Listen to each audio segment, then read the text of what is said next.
Today's show will be theatrical and musical. Theatrical. There was a play in the 50s called The Damn Yankees. There was a band in the 80s called The Damn Yankees. When I first moved here, many times I was called a damn Yankee. And now the Rangers are playing, you guessed it, the damn Yankees. We talk about the series next. It's the DLLS Rangers podcast.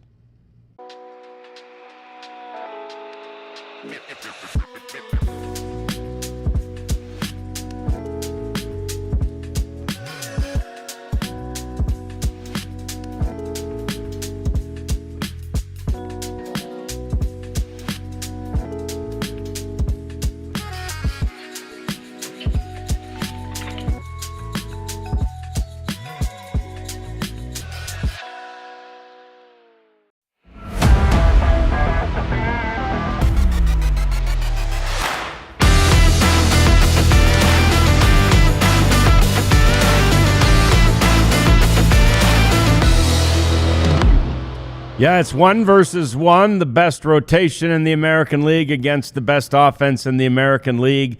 This could be and should be a very good series. Hi there, and welcome into the DLLS Sports Studios. It's the DLLS Rangers podcast. Me, John Radigan, back from a long sojourn, and Jeff has been here most of the time. Thrilled that Abby was able to hang out with all of you and hang out with us. She'll be back this Sunday, actually, so we're glad to have her back more regularly in the mix, and I know she did a great job, and I know you all appreciated that as well. So fantastic, homestand for the Rangers, but now they hit the road, and again, Jeff, in some ways, when you say, I forgot to mention the Prophet, he was on vacation too, so you don't notice him being gone as much, but the Prophet's back too. So we're kind of, we're just, it's that, we're back together, man. We got the band back together, speaking of musical. But before we move, because I just didn't get to talk to you about the end of the homestand, let me just briefly say 5-2 on that homestand, I feel pretty good about. Sure. Splitting with the Astros and the way that last one ended, I feel like maybe there's a narrative out there that the Rangers didn't have a very good homestand. You split with the Astros and you did what you have to do and swept the Colorado Rockies. I think it's a good homestand. Sure. I mean, it beats a losing homestand. Well, yeah, good point. And really the Rangers could have won all 7 games. Yeah. They didn't, and I guess that's the way baseball go. The bullpen was due for, a hiccup. Fortunately, it looks like injuries are causing more than a hiccup. We should get word today on Chris Martin and what his status is. So, it is a good homestand, and the Rangers are in the middle of a good stretch. They're 7-2 in their last 9 games. Yeah. I think you'll take that anytime. I think you'll take that every 9 games. And now they're 7-2. Now they're back above 500, and the Mariners had a good weekend against the Padres in San Diego, which kind of takes a little starch out of things. But the Rangers are good, and we've been saying all along that they're going to be a good team. And you've seen some of it in April, even when the team was struggling offensively. The starting pitching and bullpen were so good. Now it looks like the offense is slowly coming around. Starting pitching remains very, very good. And now though, we got some bullpen issues. Yeah, we got some bullpen issues. We'll get to those in the second segment of the show. And Jeff and I will walk down memory lane a little bit in segment 3 as we talk about some of our memories of great moments in the history of the series against these damn Yankees. But yeah, so that's what's on tap here is the Yankees against the Rangers tonight, game 1. And as I mentioned, it's the number 1 offense in the American League against the number 1 starting rotation in the American League. And the other subplot to this one is that it is the Boone Bowl, Jeff. Aaron Boone against Brett Boone, and that's pretty cool. The last time they faced each other, again, they both played Major League Baseball, so the last time they faced each other, and you might have seen Ab's tweet about this today, but the last time they faced each other was 2005. At that time, Brett was still with the Mariners, and his Mariners won at Safeco Field over the Indians. Yes, Aaron was on the then Cleveland Indians. So the last time they met, Brett had the upper hand. Fingers crossed, Jeff, that maybe he's got the upper hand this week too. Well, when you look at that rotation, you kind of look at the pitching matchups. The Corbin versus Will Warren, who's a young guy who's doing pretty well. DeGrom Wednesday, Evaldi Thursday. You got to like your chances. Yeah, it feels like a pretty good. Even with that Patrick Corbin, the guy who was pretty much dismissed as soon as he was signed by the Rangers. Yes, I'm guilty of doing it.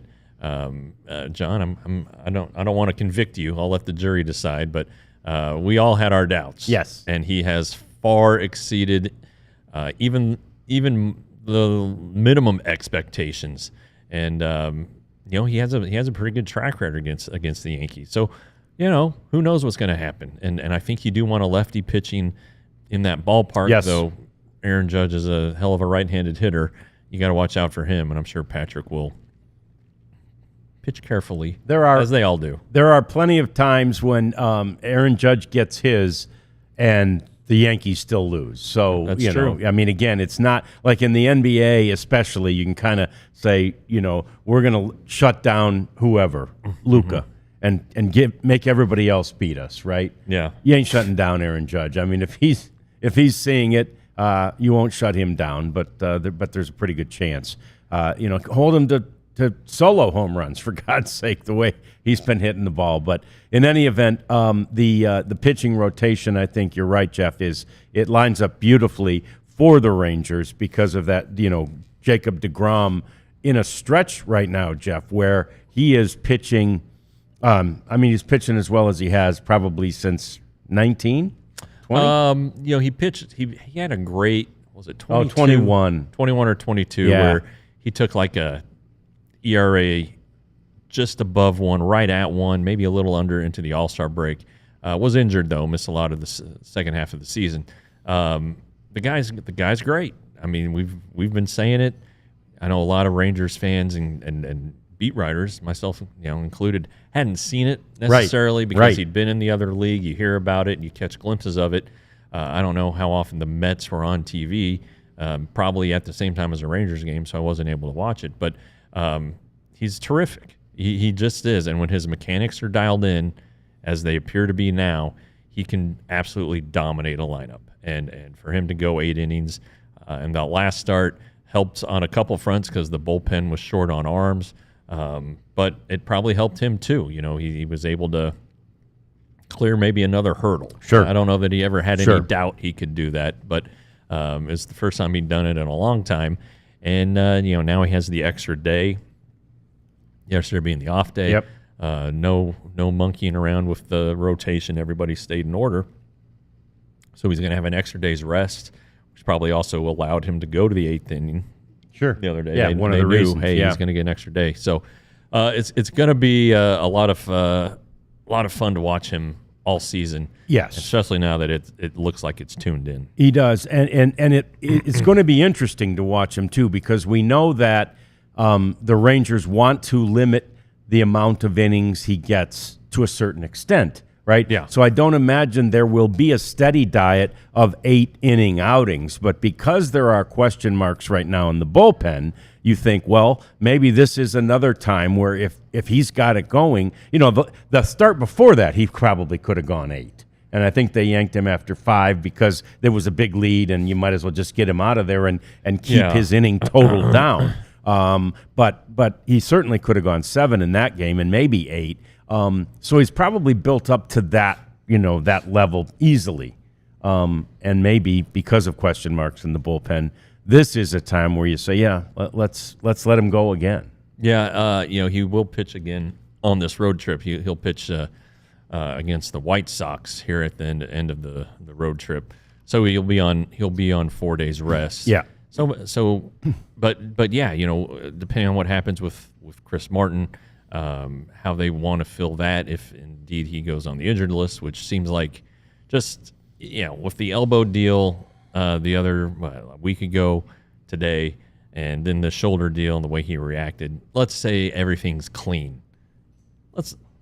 he needs to go on the IL. Shut him down. He's 39 years old. He needs some rest. Yeah, all right, you need to let him sit this one out a little bit and cool down and make sure everything's in proper working order. So even best case scenario, I think he goes on the injured list. But so who do they call up? Well, probably Cole Winn. How does that shuffle everything behind him? Jacob deGrom in the 7th inning might be the Rangers' best reliever at that point. That's right. And so then you can shorten the game to Garcia, Jackson, or however you want to mix and match it. So I think there probably will be a little bit longer of a leash, but 9 starts. This will be his 10th start. He's at 51 innings, so you can tell that they've definitely managed. They're doing 5 innings a I mean, game-ish, Yeah, that's probably where they want him to be, to be perfectly honest. I think he'd be on pace then, let's say, for 150 innings. I mean, 160, 170 innings, that's probably a pretty good number for him. And I think that's a number a lot of people had thrown out before the start of the year. That still means, in theory, he's going to be fresh at the end of the season when they're going to need him the most. Yep. And again, spot times like that last start or like this one, maybe you push him a little bit and then you realize that you can back off again. He's not one of those guys that wants to, but he also knows, and they know, that's probably what's best for the long-term future of really the team, even more than the player, even more than the pitcher in this case. So very interesting. And then, of course, Nathan Eovaldi following him. And that's just been such a 1-2 punch, Jeff. And we kidded way back at the beginning of the season about how, wow, Jacob deGrom's the 5th starter. But that's a pretty damn nice, and you don't know who's 1 through 5 once you get going through it, But that's a pretty damn nice 1-2 punch. Your 5th and your 1st starter in the rotation, if you will. Right, and gosh, I mean, just the way it lines up with Mahle following Eovaldi and Jack Leiter looking like he's closer to what his form at the start of the year as opposed to when he came right off the injured list. I mean, gosh, but you just see the numbers and it's like we should be believing this by now. Yeah, because they've all been very good. It's a big sample size now. Yeah. Realistic one. And I liked Mista's comment earlier about Leiter, just out of for lack of a better terms, deserved better in that game. That was a hell of a pitched game by Jack Leiter. Yeah, taking that no-hitter into the 7th. Yeah. And then yesterday's show we went over how Nick Marley and the last batter that Leiter faced, Cam Smith, how that at-bat really kind of changed the game. And even the umpire auditors agree with us. And, not to blame the umpires because, Jonah Heim had the base running error a few minutes before that, and the Rangers didn't score in, the other 8 innings. There were opportunities to win the game, so don't want to blame the umpire, but things definitely changed when Nick Marley screwed that one up. But it was an excellent outing. You got to feel really, really good about it. First time he'd ever finished 7 innings, let alone, getting to the 8th inning. A big step forward for him. And again, he'll have a day of rest. Apparently he needs it. He was all over, New York yesterday, going to the MLB Network studios. Yeah. I'm sure his dad coaxed him into that. Yeah, of course. It's after some years of wondering about Jack Leiter, and rightfully so, I guess, after the 2 years lost at Double-A, lot of reason to be optimistic about this guy. Yeah, and I think Brett Boone was down there at the MLB Network studios yesterday too. So a lot of guys heading that way, and so it's fun. That's one of the things that is fun about going to New York for these guys, especially when you get an off day there. It's the media capital of the world and everything. So lots to do there. That's always fun. It is as we mentioned, number 1 rotation ERA. The Rangers rotation right now has an ERA of 2.83. It's not only first in the American League, it's the best the Rangers have ever had after 48 games in a season. So really amazing accomplishment, to Jeff's exact point, that this ain't smoke and mirrors anymore. This is a pretty big sample size. We're almost a third of the way through the season, and the Rangers are getting it done, at least from the starting pitching perspective, that's for sure. More coming up as we update you on a couple of other things that have happened with the Rangers and talk about some loud noises heard from the bullpen this weekend. It's all next. It's the DLLS Rangers podcast. And it's time for you to consider LinkedIn Jobs. This is a great place for you to post jobs for your business, or if you need to hire someone, to employ someone, that's the place to find that person. You go to LinkedIn Jobs. You all know how great LinkedIn is as a social media connector. I really think LinkedIn was the very first sort of social media connector I was ever a part of, way back in the probably late 2000s, and even before Twitter. Even before some of the Facebooks and all those. LinkedIn's been out there and they're around. They have a vast network of people that they have connected together, and so consequently, they know where the good candidates are for you. So if you're looking to hire somebody, do yourself a favor. Go to LinkedIn Jobs, and if you post your job there and you use the code RANGERS, you go to LinkedIn.com, code RANGERS, and you get your first post for free. Yeah, well, pretty good. It can be that. Yeah. I tell you what, yesterday was a rare day. I did not avail myself to Sleeper yesterday. Wow. Yeah, not Were sure you what jonesing? happened there. Yeah. I got the DTs today? It got to be about 6 o'clock, and I was like, Well, the East Coast games are starting. It was weird. There weren't many games yesterday. There weren't, yeah. And I was like, well, there you go. I'm not going to do it. NBA playoffs return tonight. NHL Hockey, the Stars yeah. play tomorrow. MLB has a full slate of games today. So anyway, Sleeper. You've heard me say it before. It's daily fantasy. Great time. Heightens your sports awareness. I really know a lot more about the NBA now than I did at the start of the season, thanks to Sleeper. I watch NBA games. I'm kind of enjoying watching sports again. So it's the Sleeper app that's helped. But Sleeper, use the code DLS Rangers, and they will match up to $100 on your first deposit. Yeah, fantastic. It's fun. It'll definitely make it more fun if you get a little action on the game, no doubt about that. Before we get to these loud noises that were heard from the bullpen, let's talk about a couple of things. Yesterday, Jeff, the Rangers DFA'd Jonathan Ornelas. Yeah. And, again, we've said it many times when we see things or know things that have happened to guys we like, such as this.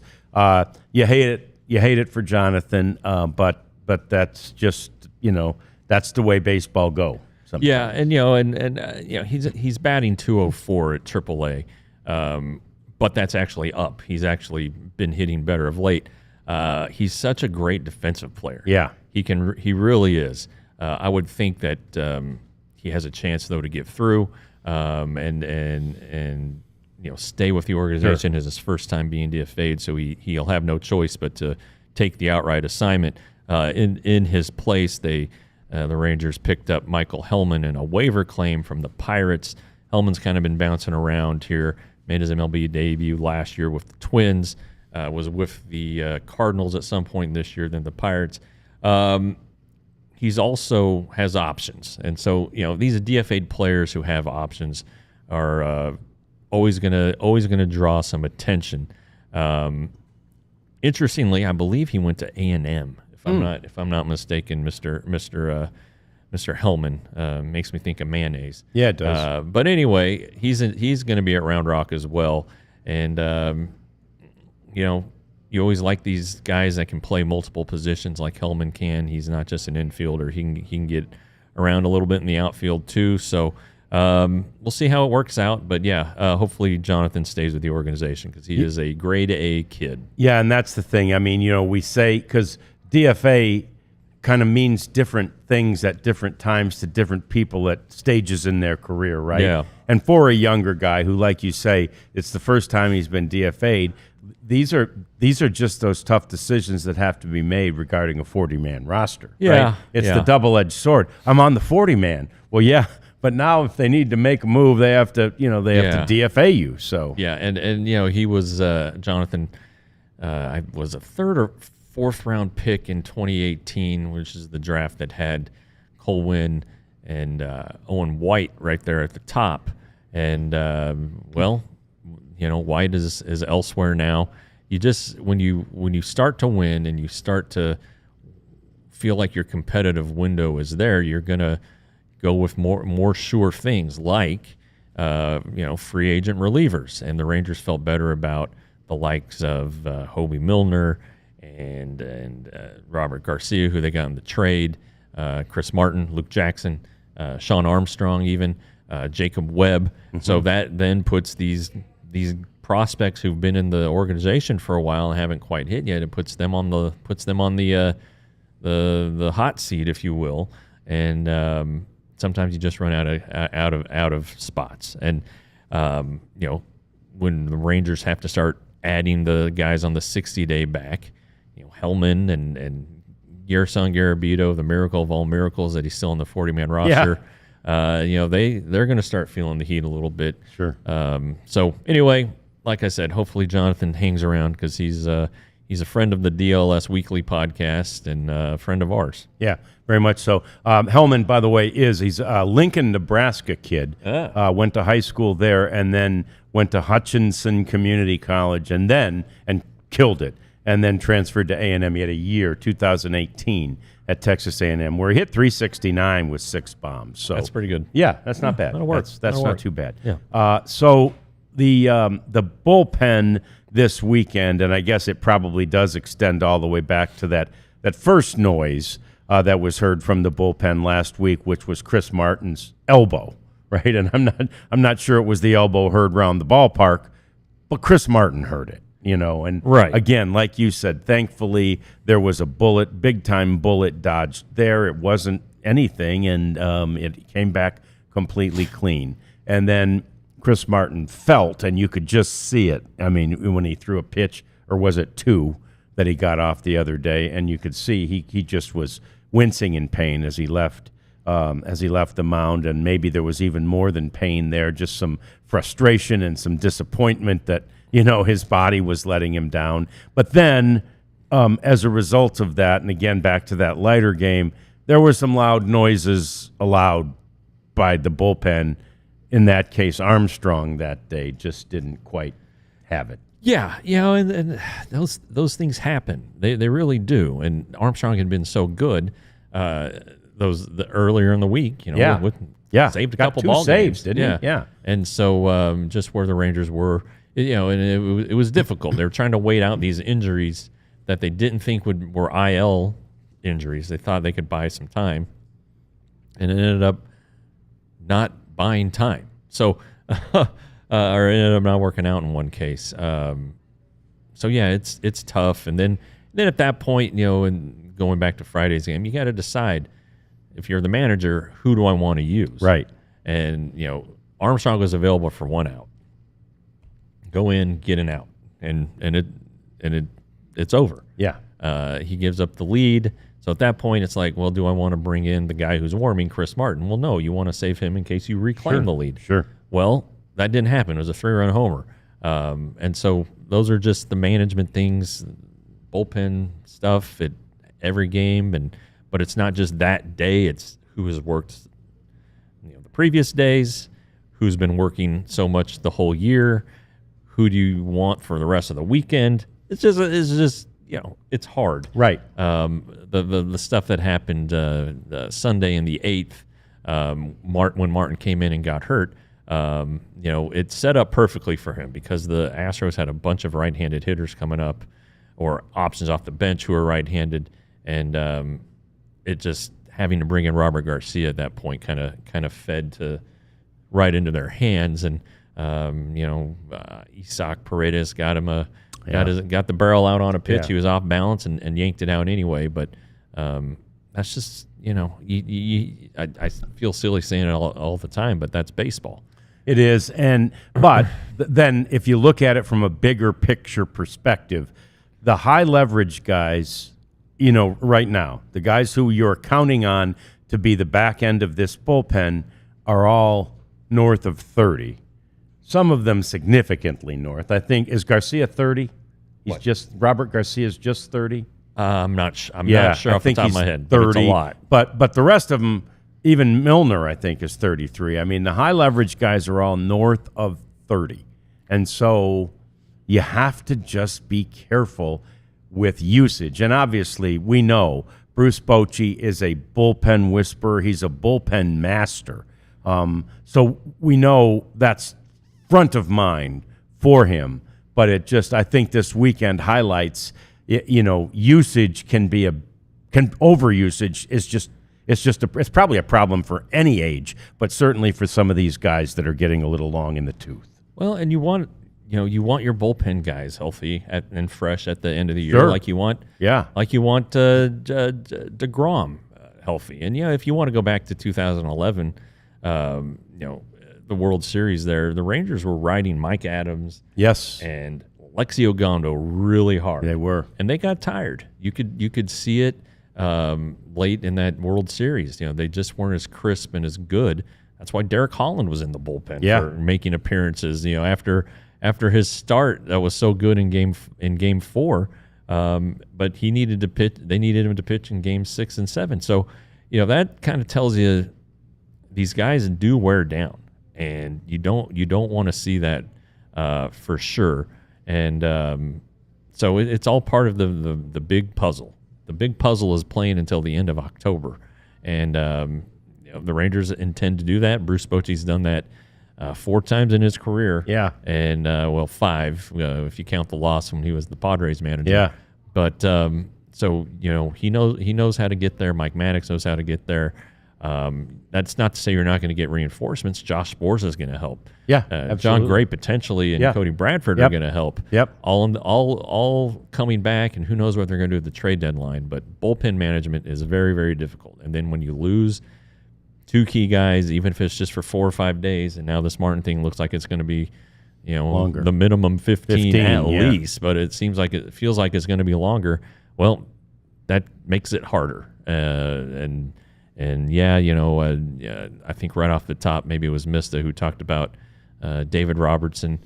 The Rangers had some conversations with him during the year. He's his own agent, and they never went anywhere. There's a sense within the organization that David Robertson is leaning toward retirement. And maybe he's just dying now that he's not playing. And he has convinced his family, hey, let's give it a shot here for 4 months and see how this goes. But still, let's say he signs. What is he going to sign for? How much money do the Rangers have to sign him? Yeah, if they're still trying to stay especially if there's a bidding war now with the Phillies, with Jose Alvarado suspended and not available for the postseason. How is there suddenly a market? Is he in the driver's seat, Robertson, to get the most money? And then, if the guy wasn't committed fully at the start of the season, because he could have signed, there's no doubt that a team out there could have given him. Absolutely. He could have signed for whatever, he could have signed for a few million. He couldn't have signed for probably what he was seeking after last year. But late in spring training, David Robertson could have found a team pretty easily, I would suspect. Yeah. And he didn't. Yeah. So why didn't he? Yeah. Is his heart in there? I loved watching the guy last year. Yeah. He gave it his all every outing. Yeah. He had fun doing it. Great season, 99 strikeouts as a reliever, which is pretty darn unheard of. And so anyway, I don't know that, he's such an easy answer. Just go out and sign him. I don't know that it's that easy. Yeah. No, it's not at all. And by the way, Leon, thank you. So Garcia isn't even 29 yet. So that's good. He turns 29 next month.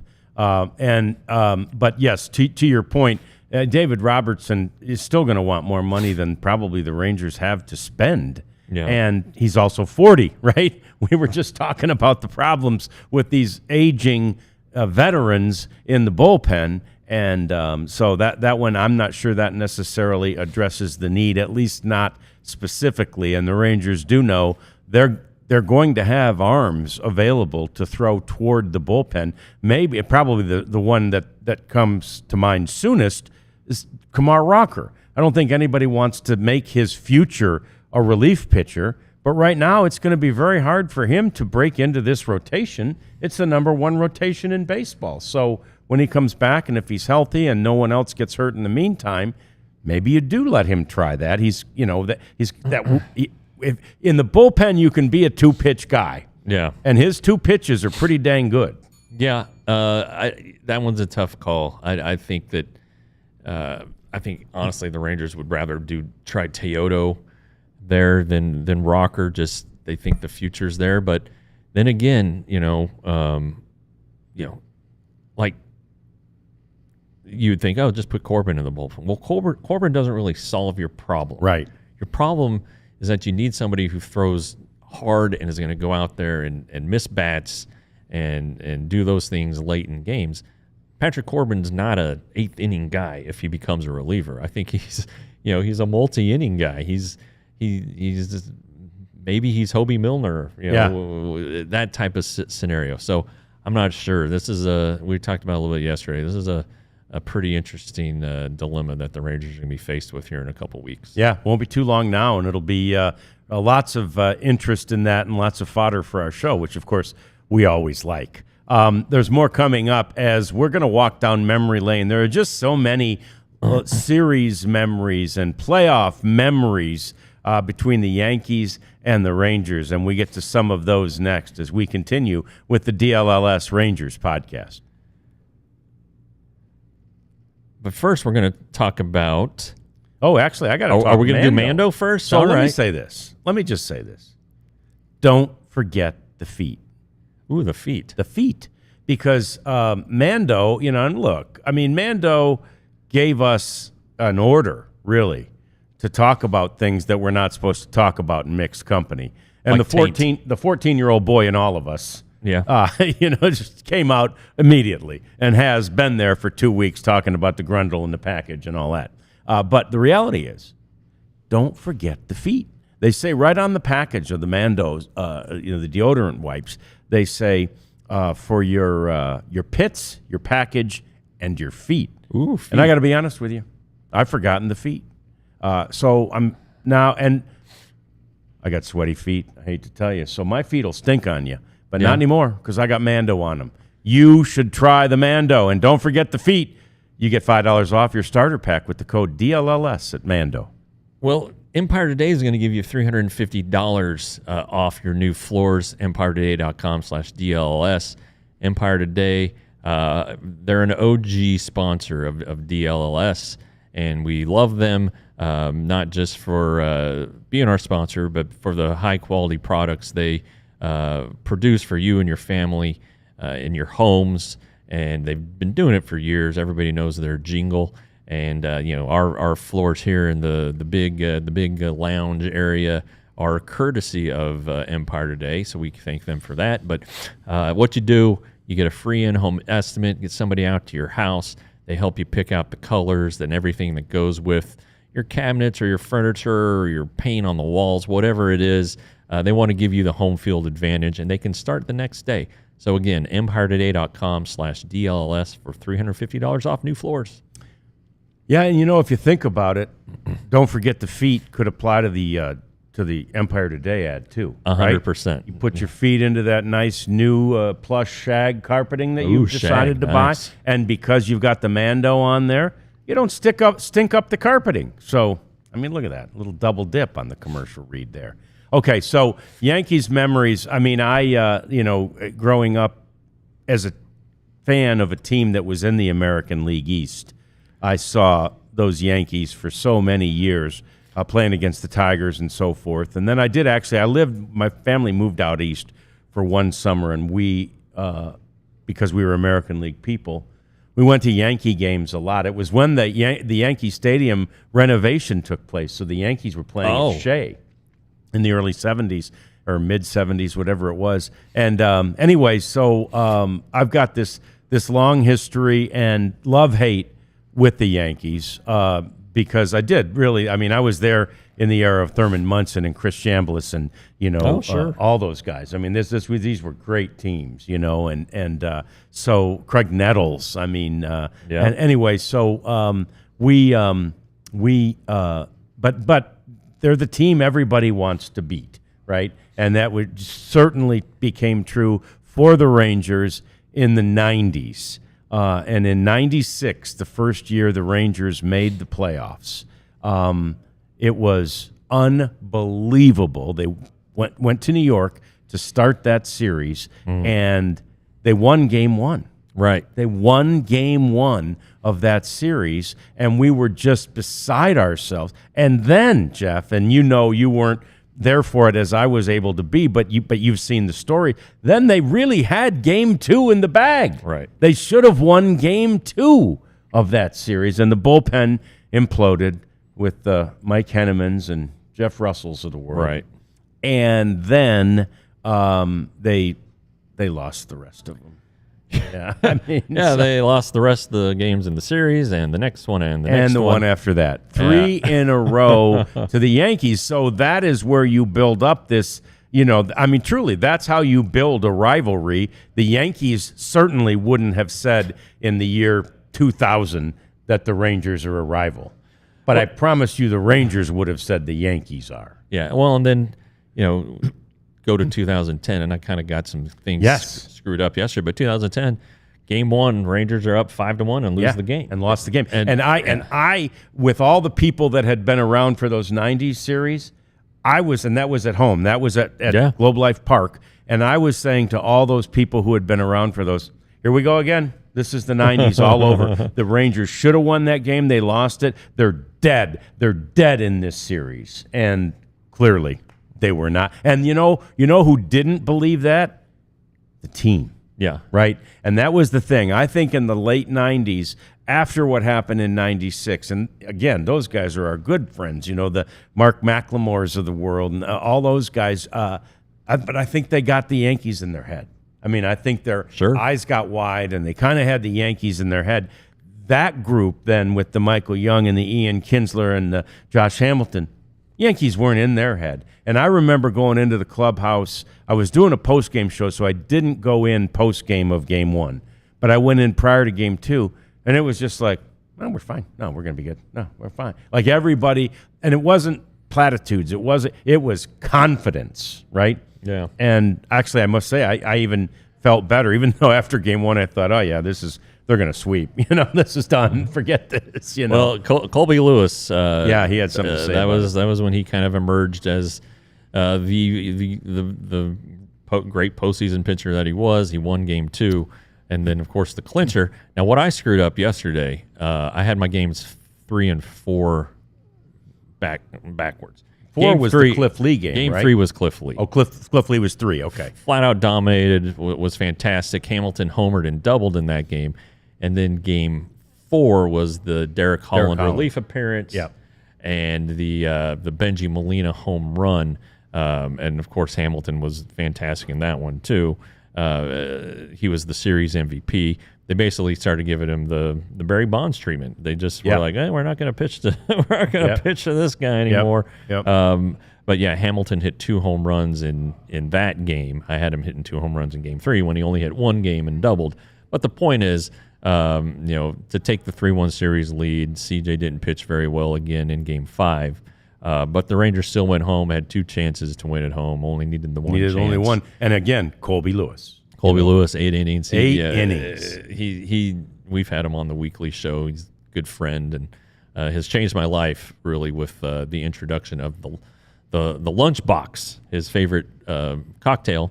It's delicious. Just take my word for it. But he talks about how the Rangers are cruising. He cruised through the 8th. He wanted the complete game. It was 6-1, and Wash went up to him and Colby's like, I got the 9th, and Wash's like, nope, Colby, we're gonna go with Neff. It's hilarious because Colby does a great impersonation of Wash. Yeah. And anyway, it worked out. They all do. Yeah. They really do. Colby, done enough. We're gonna go to Neff, and Feliz went in there and gets the statue hugging Benji Molina and all that stuff. Yep. Should have been Colby, Wash. But anyway, those are my 2 biggest memories were those 2 games. I mean, I've seen a bunch of games at Yankee Stadium. There's the one with the damn 3-hour rain delay where Beltre's kids and Prince Fielder's kids were out there, the only ones there left in the stadium, basically having a great time. And there's the tarp disaster. And anyway, But those two games in 2010 stand out for me. Yeah, they were absolutely fantastic. Well, and then I guess, '08, before the new stadium, was when Hamilton had the home run derby. the home run derby. Yeah. Hamilton's birthday is tomorrow. I think he turns 45 tomorrow. Does he? Okay. I think. So anyway, Happy birthday, Josh. yeah. Come on the show. Let's find him. Yeah, we got to find I him know. first. He could do it. You could do it from the house, Josh. Just come on the show. I was not at that All-Star game. I wish I had been for the last one at Yankee Stadium. But Josh came home and they had there might have been Hall of Fame weekend. There was one of those luncheons which I emceed with Josh and his high school pitcher. I mean, his high school coach or whoever that guy was that pitched to him. Right. And that was significant, that he just found that groove where he could just toss it right where Josh liked to hit it, man. Yeah, and they had, he had thrown with them beyond high school. It was, but he just was lobbing them in there right into Just his hot in his zone. wheelhouse. Clay Counsel. I There knew you his go. first name was Thank you. Clay. I couldn't Thank remember you. the last name. Yeah. And of course, Hamilton didn't win the home run derby. No, that was the weirdest Justin thing. Morneau won it. Yeah. Hamilton wore himself out with the 28 homers in the first round, but the Rangers were cheering. Not the Rangers, but fans at Yankee Stadium were chanting his name. Yeah, and that was fired up. You and can say he didn't win it, but won nobody it. remembers who won it. Exactly. Yeah, that's right. So yeah, lots of memories with the Yankees. And how about some recent memories? Last year, Wyatt Langford hit a walk-off home run against the Yankees. Yeah. Here, of a first rookie in Rangers history to do that, hit a walk-off grand slam. That's right. And that was that was a pretty good Yankees team. Ended up going to the World Series. And so but this team is really good offensively. They're they brought the torpedo bat into the world, into the lexicon. But, that buzz has calmed down like I thought it would. Seems kind of like a fad. I know Jock Peterson's using one, but the Yankees hitters who were using them in that opening series when they just destroyed the Brewers. Jazz Chisholm's hurt, but before he got hurt, he's batting 160. Yeah. You don't hear a lot about Anthony Volpe anymore. Nope. Who was sort of pioneered for Volpe. Right? Volpe so it's that thing's kind of gone by the wayside. I think Cal Raleigh with the Mariners is the one who's had the most success with it, but it's crazy. I get emails from all these bat websites because of my kid, and they're out there. There was a rush order put on them, but anywho.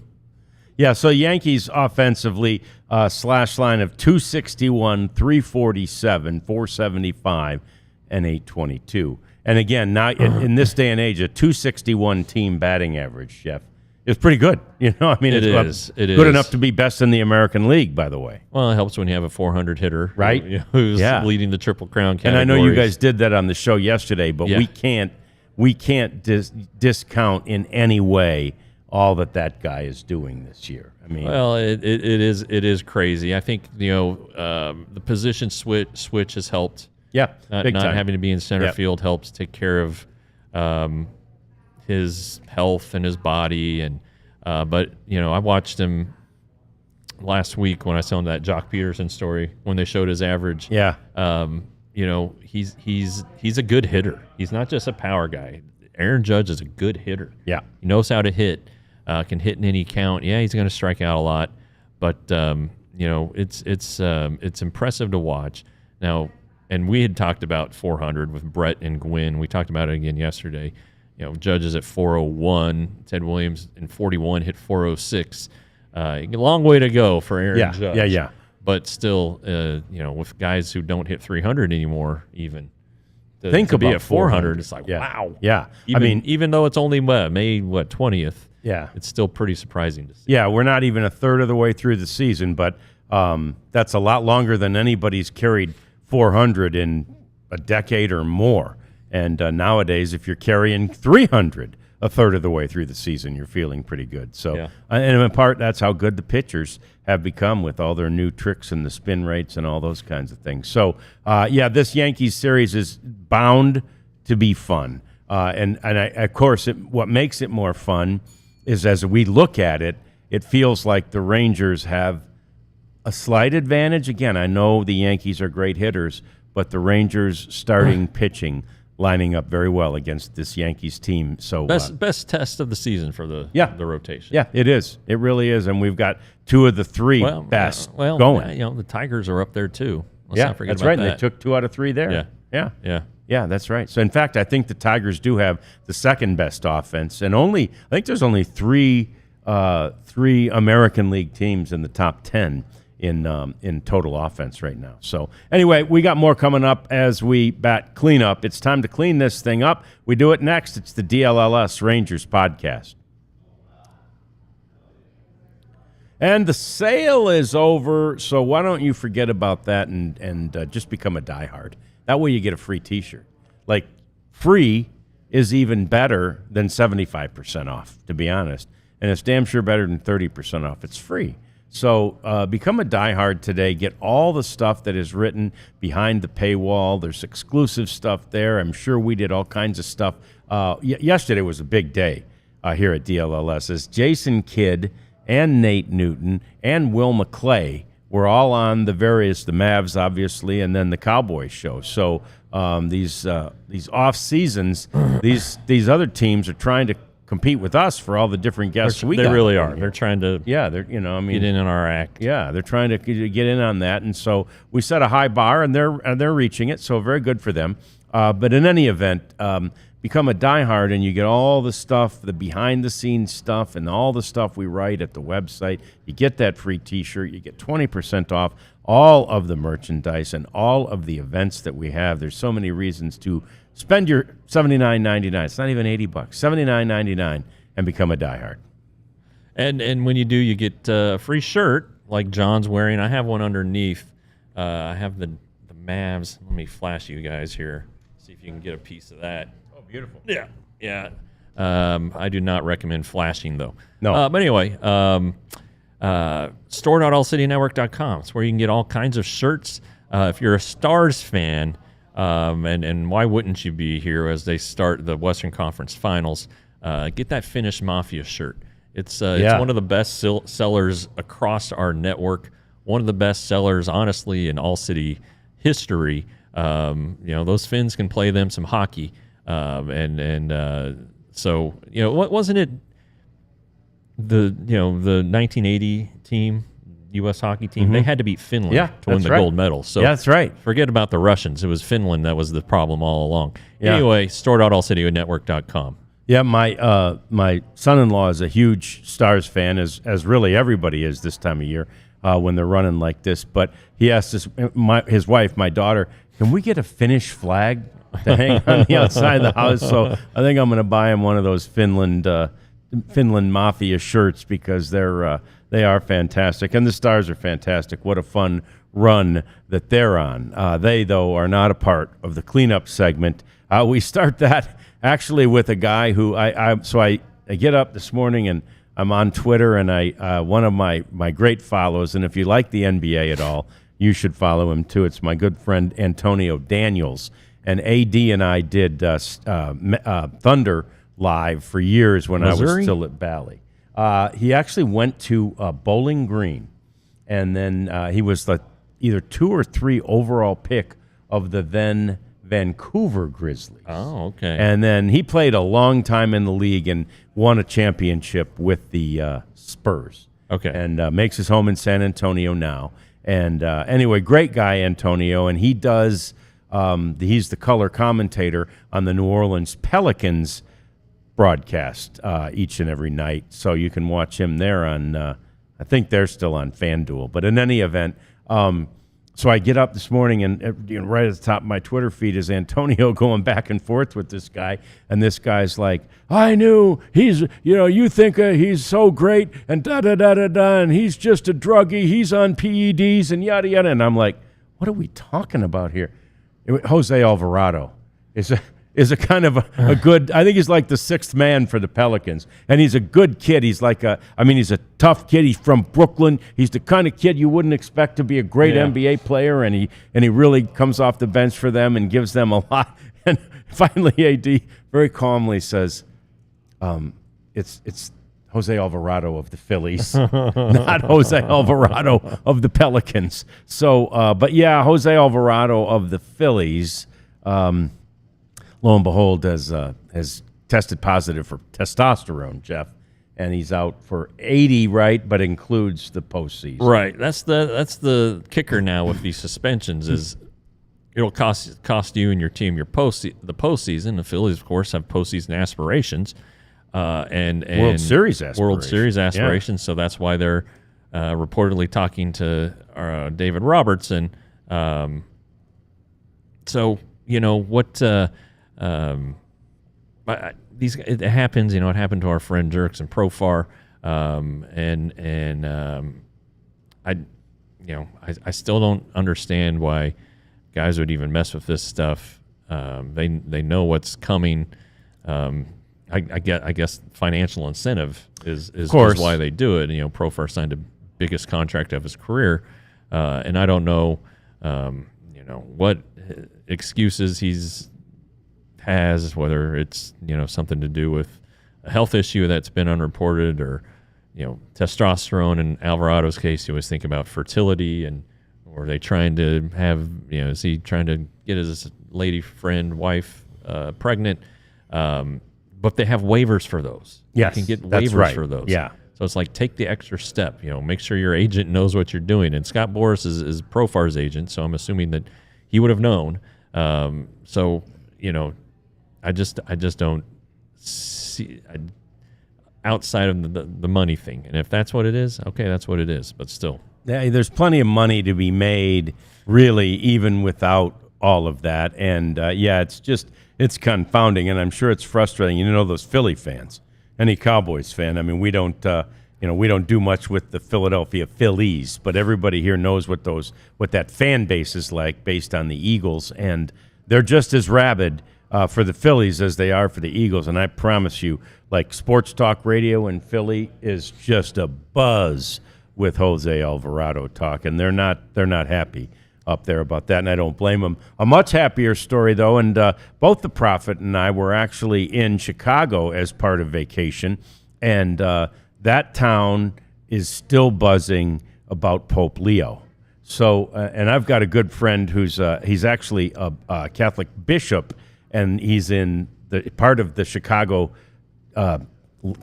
land is in his diocese. He's in Gary, Indiana, and there's a restaurant down there in the southern part of Chicago, a pizza restaurant called Aurelio's. Okay. And so within the last year, they called him Father Bob then. Father Bob, who was the priest, and his two brothers, who still live in Chicago, went into Aurelio's and had pizza. And they posted a picture on social media. And so now Aurelio's Pizza has a thing called, their main pizza is called Poperoni, not pepperoni. So I drove by Aurelio's, and I wanted to stop in there and to at least take a picture of it, or maybe try their Poperoni pizza. But anyway, everybody in Chicago, of course, is grabbing on to a little bit of the Pope, and I don't blame them. And we talked last week on the show about how the Cubs were trying to claim him, and the White Sox definitively said, no, he's a White Sox fan. So this weekend, Sunday, they had a big celebration for Pope Leo at the what are they, rate field now, whatever, guaranteed rate field, and look at this. This is section 140 of the stadium there. They put the mural on the wall, and that is because the Pope, then Father Bob, sat in section 140 for Game 1 of the 2005 World Series between the White Sox and the Astros. And, of course, it was a series that the White Sox swept from the Astros. And anyway, there's video, and you can go find it. We can't show it to you because of the MLB restrictions, but there's Pope Leo and family friends of his who are right there, and it was their season tickets whose seats they were in. But anyway, and Father Bob just looks like a super nervous White Sox fan, you know. I mean, like he's just a fan. He wasn't wearing anything clerical or nothing that denoted that he was a priest at the time. He's just wearing White Sox gear, and like every other fan in the shot, he was extremely nervous in the late stages of a game that obviously the White Sox won because they swept. So anyway, pretty cool tribute, and that whole family whose seats they are, it was invited to the game at guaranteed rate the other day. And then Pope Leo has a standing invitation, Jeff, to throw out the first pitch. Yeah, absolutely. Take advantage of it. Not sure how many vacations the Pope gets. Me neither. But if he, when he comes to America, how cool would that be? Yeah. To see the Pope throwing out. And you don't ever see the Pope not dressed up in quite an outfit, like Father Bob was just in regular civilian clothes, but not sure I've ever seen a Pope dressed like that. So it'd be fun to watch him go out there and replace a little white hat with a White Sox hat. Yeah, that'd be pretty cool. Put socks across there. Yeah, that'd be awesome. I was in. I think this is 2010. Speaking of 2010, going back earlier. Yeah, I believe I was in New York for a series. And it was Memorial Day. Okay. And Derek Holland went on the injured list that day. It was an off day, though. But President Obama was traveling either to or from Chicago. And I was staying at the airport. And my room at the beautiful airport Marriott looked right out over the interstate there. And I looked out, and I was like, "Oh, damn! There must be a wreck. The road's closed. There are all these emergency vehicles on the overpasses. It was the presidential motorcade. Yeah, I mean, they shut that thing down. Yeah. So when the Pope, in Chicago, it was a holiday Monday, so at least that lessened it. But when the Pope comes, that's the kind of treatment he's going to get. No doubt. But the motorcade was crazy. It was like all these. It was. That scene at the end of Airplane when the plane's getting ready to land and it's all these emergency vehicles and like a Budweiser truck and a garbage truck.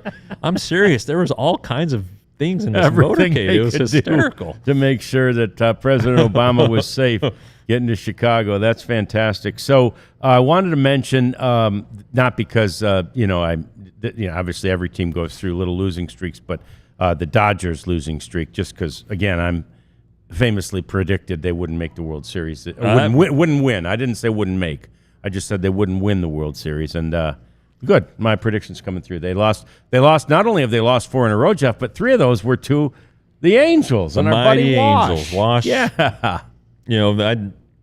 I'd seen at the beginning of the week that, a tweet from one of the Angels fan sites, potential replacements for Ron Washington, like, oh gosh, they're going to fire him mid-season. And I don't know if that would happen, but glad the boys are responding a little bit here. Yeah. Just for the sake of our friend, and I don't care calling him a friend. Ron Washington's my friend. Yeah. And I hope that he is able to at least finish the year. He's got an option year for next season.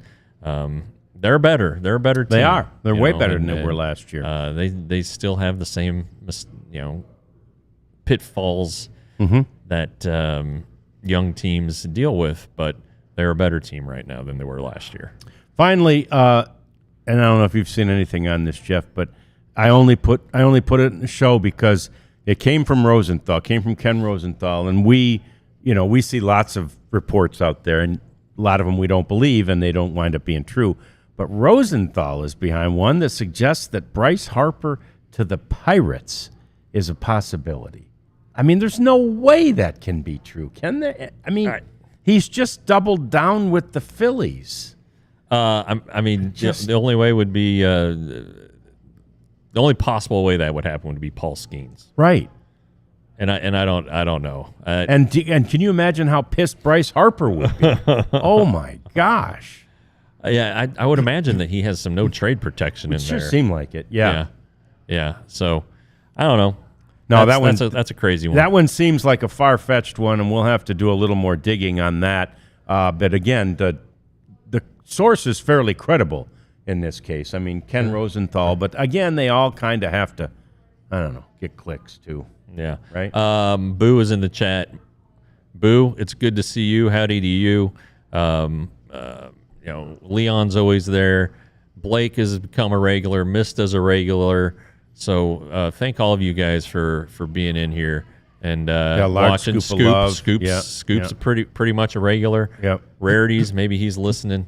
BC, I didn't see him flex when we talked about the Dodgers, so maybe he's feeling the pain of this losing streak a little bit. But anyway, we always enjoy it when you guys stop by and comment. Yep. We love the comments. Glad to have you. We appreciate you each and every day, and of course, we'll be here normal time tomorrow.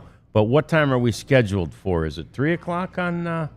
Or is it 2:30? It's down for 2:30, so it'll probably be between 2:30 and 3 when we start. Yeah, because we got the early start time on game. Getaway Day in New York. Yeah. So that'll be good. We don't have to wait for RSN to end. I can hop right on, and we can just get going. 10 minutes after that ball game. We'll start soon after the game ends. On all the road games and home games, we'll wait just a little bit longer. So we appreciate your patience there too. But so we're here until this series ends with the New York Yankees. Hopefully with at least a series win. Hell, maybe even a sweep. Why not? Let's go big. All right. We'll see you again tomorrow, 1:00 on the DLLS Rangers podcast. We